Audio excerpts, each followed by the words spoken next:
എൻ്റെ ചോറ് കഴിഞ്ഞു, അമ്മയും കഴിഞ്ഞ്, പിന്നെ പപ്പയും ജിനുകളും കഴിച്ചുകൊണ്ടിരിക്കുകയാണ്.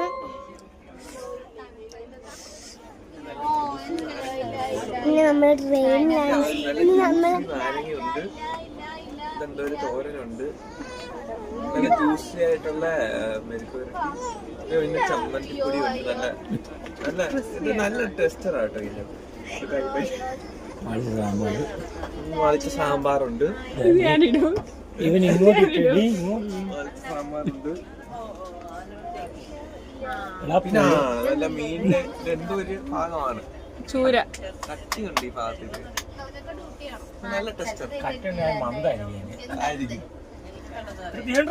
നമ്മളെവിടെ പോവാന്ന് പറ. ഇന്ന് നമ്മൾ ഹൈദരാബാദിൽ പോവാണ്. നമ്മൾ ഇന്ന് ട്രെയിനിലാണ്.